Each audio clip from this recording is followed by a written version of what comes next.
Hey, what's up, guys? I am Pootie Chang, back from Tampa. I was at the event. I actually watched this. If you cannot tell by my dead voice, I was screaming a lot. And I am going to review the results of Covington versus Buckley.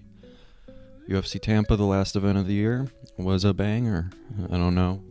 That's just crowd bias, but great event. And my predictions were on fire tonight. I think I've really hit my stride.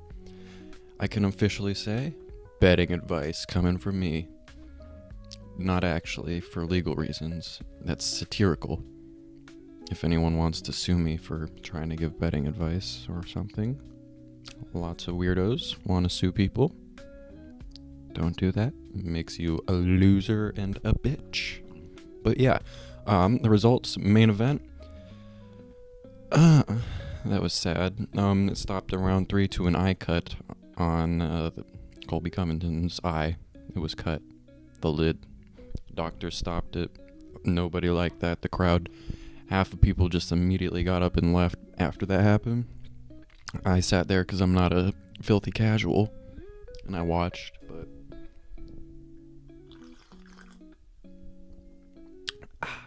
nice.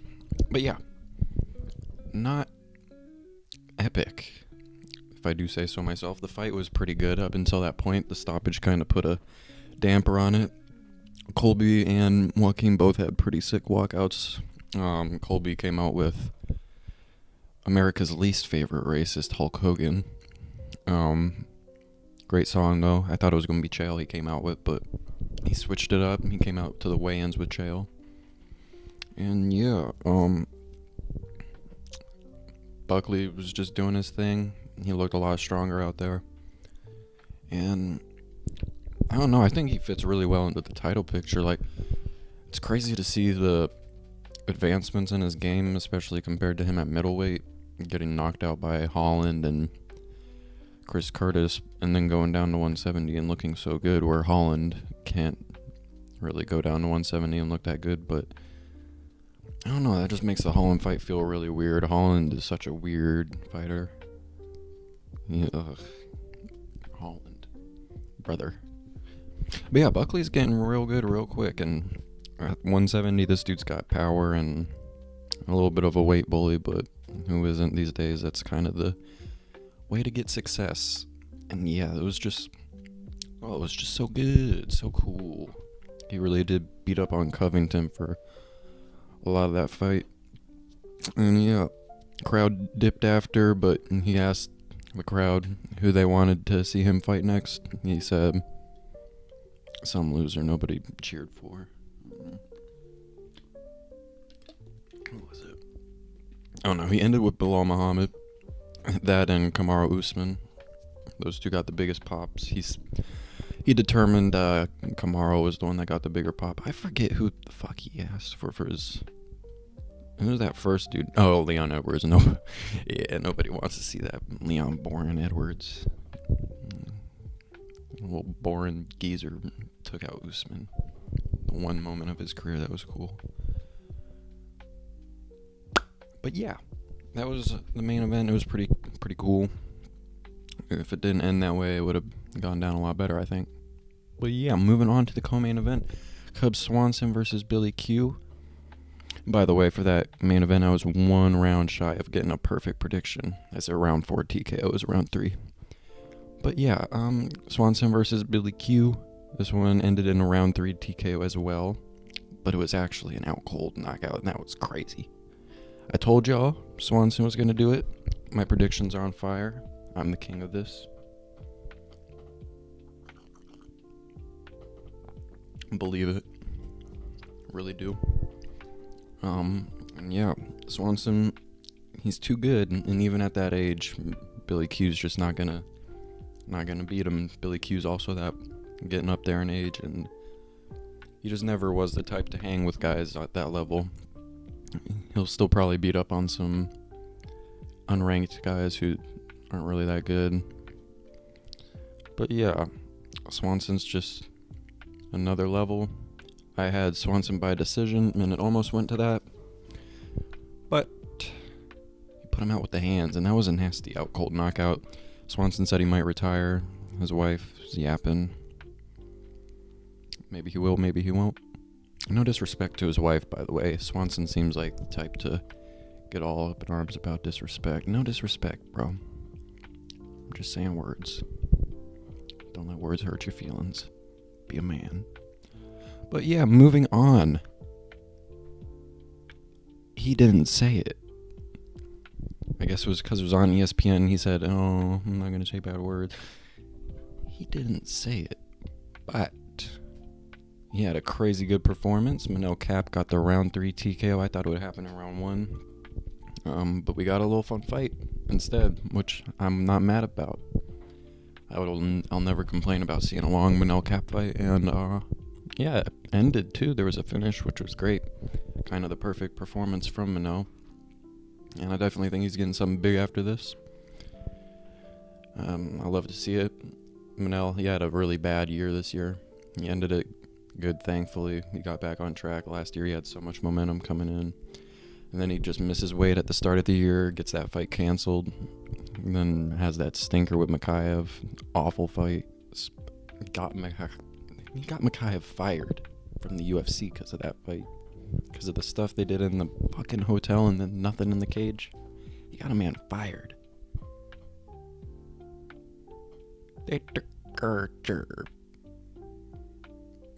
And yeah, Manel's still sick though. He praised Allah.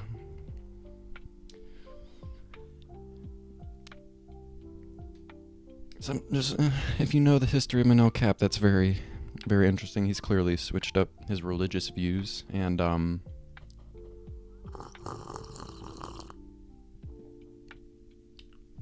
yeah, I guess he's not claiming no false prophecy anymore or something like that. But yeah, Manel Cap's still cool. Hopefully he has a good year next year. I hope the next fight for him, Kai Kara, makes sense, but he's probably getting the title shot, so I don't know. They could do Moreno, something. I think Moreno's probably the way they're going to go. Maybe Royval. Either of those two guys. And yeah, good for Manel. Hope he gets back in there quickly. I don't want a long wait again for him. I want him to keep riding some momentum this time. Moving on. Y'all thought Petrino was just going to beat Dustin Jacoby. I took Jacoby by decision. I thought he would just outpoint him. And it almost got to that point. But in round 3, the crowd was booing. They had their phones out doing a little light show thing because they were so bored. And Jacoby said, "Let me give y'all something to be bored about." That joke's not hitting. There's nothing there. He put that man out cold. That was crazy. What a knockout from Petrino. What a knockout on Petrino by Jacoby. I told y'all this dude's a bum. You can't be having close fights with Anton the Pleasure Man Tricauge twice. You can't be doing that. Jacoby, he has had much better competition. Even though he's old, this guy is good. And at the end of the day, that's what it comes down to. I don't know. My predictions, they're fire. If you're going to use anyone to make bets, don't use me. And yeah, I'm thinking in future prediction videos, I'm going to start doing my own little parlays and stuff too, because there are certain fights on here. I could have made a nasty parlay, let's just say. Because I knew the underdogs, I knew the right ones, and I picked them because that's what I do. And moving on to another underdog I picked. Split decision, y'all. Adrian Yanez, Daniel Marcos. Another judge in there. We could be having a completely different conversation right now. Marcos got the win. But this was one of the 2 predictions I missed tonight. And it's not really that big of an L. Like, you look on the last card too, a lot of the things I missed, they were close decisions. And that's because I know what to pick. And I make it right. Another break to sip, because this is a sipping review. If you cannot tell, I am deliriously tired and malnurtured. And yeah, Yanez, he looked alright. He was getting hurt a little bit. He didn't look comfortable taking punches. He doesn't look comfortable taking punches anymore. He just kind of gets into these scrappy fights and lets it slip away from him. But Daniel Marcos is continuing his undefeated streak, and good for that guy. Nothing bad to say. By the way, I just remembered, bro. Bruno Silva. There was fouls in the Yanez fight, but Bruno Silva, bro. Dude speed ran, making the crowd hate him in that fight. There was so many "fuck you, Silva" chants. It just kept echoing the whole fight long. And I would rather nothing less.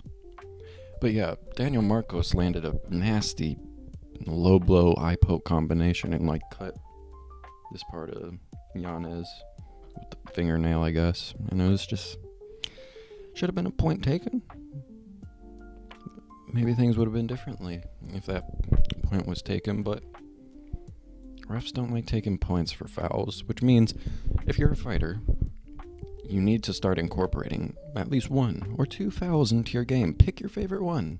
Do you like a low blow to make your opponent's midsection just crunch and fucking cramp with pure testicular torsion and pain? Maybe like an eye poke, like John Jones. He's a GOAT for a reason. He loves to eye poke. He frames with his fingers, not with his hand, with his fingers. And it's so smart because he just pokes them. Their retinas are deteriorated by the time they reach round 2. And it's genius. It really is. More fighters need to implement fouls into their game. Do you like back of the head shots? Do you like to hit the part of the skull that isn't fully fused yet to cause extra brain damage? As a fighter, you gotta really start considering these things. What gives you the most benefit as a fighter? What foul will do you the best service? If you're fighting at range with someone, maybe blind them a little bit. If you're a heavy grappler, do the back of the head shots. Michael Chandler got away with it. Michael Chandler got away with eye pokes against Justin Gaethje. Beltran, nobody better ever claim Beltran's the best ref, because we ain't forgetting that, buddy. Are you ready? You're not good? You're good. Continue the fight. That's my impression of Beltran. It was awful. But yeah. If you're a fighter, start doing fouls, because these fools are getting away with it. Refs shouldn't be allowing this, but they do. So cool. QQ. And yeah. Navajo Sterling versus Tuco Tucos. Now that was a stinker. Absolutely shit fight. Disgusting. Sterling put a lot of pressure on him, but didn't do a lot with it. He just kept hitting the guard of Tucos. He didn't really figure out how to break it or anything. And yeah, Sterling, he's in for a rough career, I think. I don't know. I don't see a lot from him at this moment. Maybe he proves me wrong, but he's going to need some growth if he wants to really contend with the best of them. And yeah. Tuco. Fire this man. I've never seen this guy a day in my life, and I don't want to ever see him again in the UFC. Sorry, Tuco. My man. It's not looking good for you. But who it is looking good for? Michael Johnson, the other underdog I picked. Y'all thought Michael Johnson was just gonna lose because Azatard.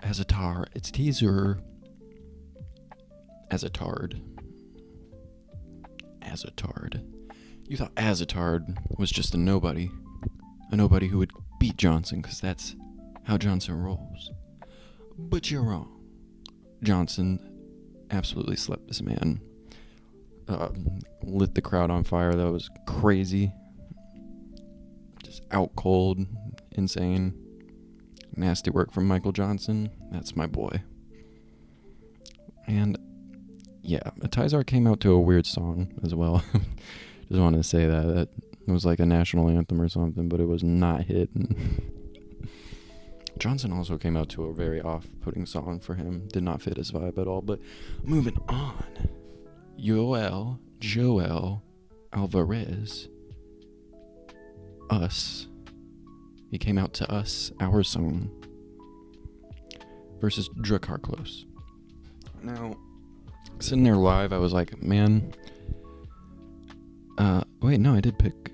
Okay, I did see the round 1 finish coming. I forgot. Okay, never mind. I had him by submission in round 1. He nastily knocked him out. He hit him with a knee that caught him out cold, and then he caught him in the clinch with like a guillotine standing and just kept punching him.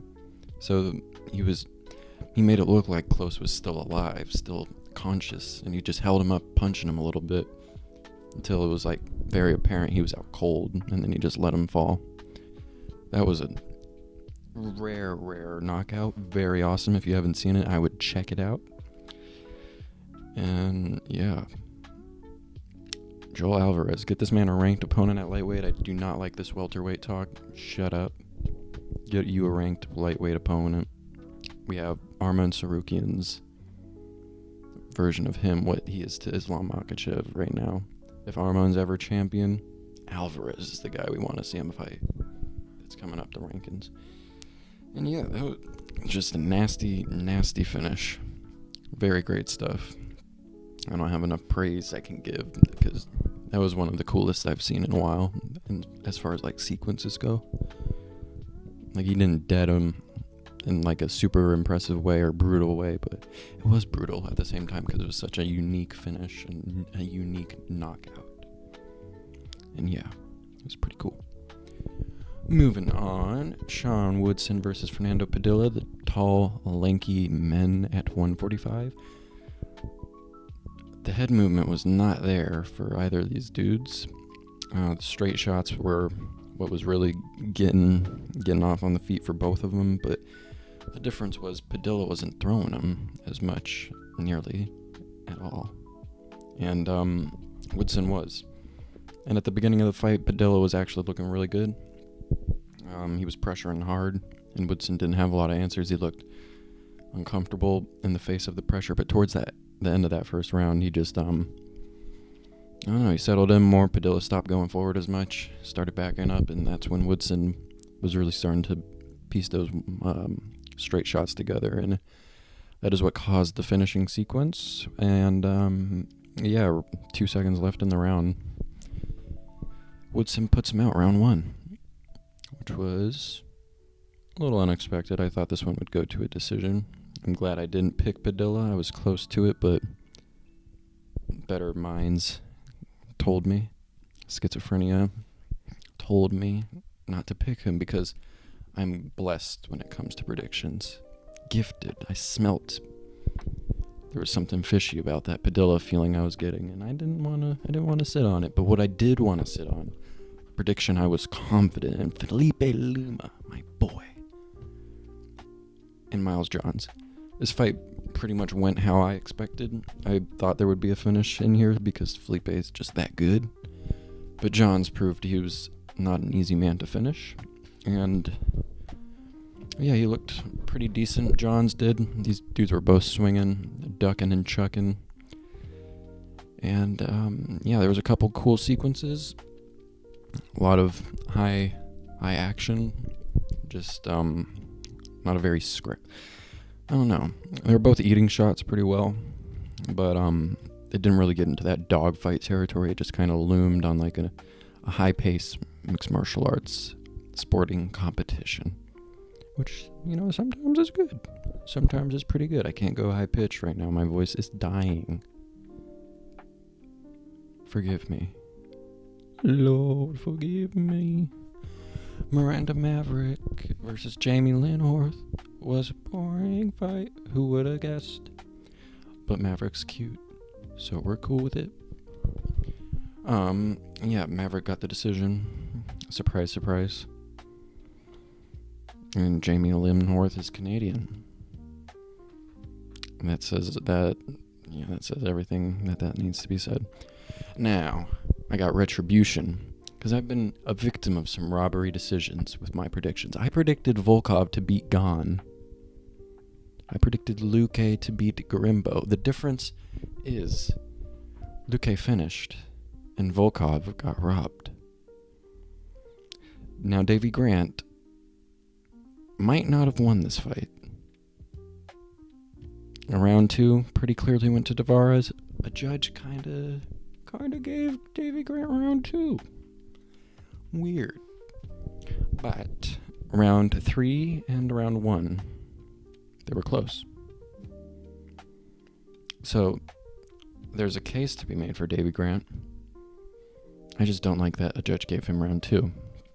And even though I did predict him, I will call out what I think is bullshit, which is that scorecard. I thought Tavares might have won. It was really close, so I'm not going to call robbery over Grant winning, but whatever. And by the way, it was kind of really cool seeing Davy Grant in person. I'm just going to talk about this for a second. I was also, by the way, I was on the teleprompter during his intro, so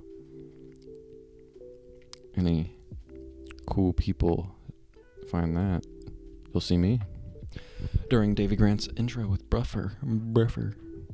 But yeah, back to it. During the tough season with Rousey and Tate, I believe that was the one Grant was on. That was way back when I first got into MMA, so it was very cool seeing Davy Grant in person. Kind of the catalyst guy that got me into it. He's like one of the only people from that season I even remember, other than the guy that won, I think Chris Holdsworth, whatever his name is. And there wasn't women on that season, but yeah, Davy Grant, one of the guys that's really responsible for me getting into the MMA sphere, UFC sphere. And yeah, it was just very awesome to see him get a deb and fight as well. Okay, moving on. Josephine Nunes versus Piera Rodriguez. I missed this one. Traffic was awful getting to the venue, so I kind of missed this one. Apparently, Knutson lost. I will tell you guys in the future, if you're ever going to use my blessed knowledge for betting, if there's a female fight opening the card, I'm going to get it wrong. I have a weird track record with that. Because women just like to get fraud checked. Oh, I don't know. I have great predictions everywhere else, but when it's a female fight opening a card, I wouldn't trust me. Not at all. But yeah. That fight went to a decision. I guess Knutson lost. Tough luck. But yeah. All in all, I had really great picks this card. I'm very happy with them. And let's just go take a little peek back at the last card, because I didn't really review this too much. Hold on a minute, guys. Oh, it's gonna make me do this. Come on, just give me the event page, bruh. Come on, bruh. There we go. Wait, no, this, forgive my stupidity, honestly. Okay. Yeah, I had Volkov winning. I'm goated. Landwehr, that one. I mean, can you really be mad at me? We all thought Nate was going to get it done. We didn't know if Troy would look good. It's very inconsistent with those people. Sterling, that was a great pick. Almost went to him. Could have been a robbery. I would have to rewatch it to decide that. Weidman, he almost won that fight. I will learn a lesson there for sure. And then Griffin. Yeah. Once again, I'm forgetting who Max Griffin even is and who he fought. Oh yeah, he fought Chiesa. Yeah, that's a weird one. Well. But yeah, I'm goated, guys. I'm goated, trust me. In the future, keep in mind that I'm goated. That's all I have to say. This has gone on way too long already. Hopefully you guys like yapping, because this was a yappy review of the event. Let me know what you thought of it, and I am leaving. Brothers.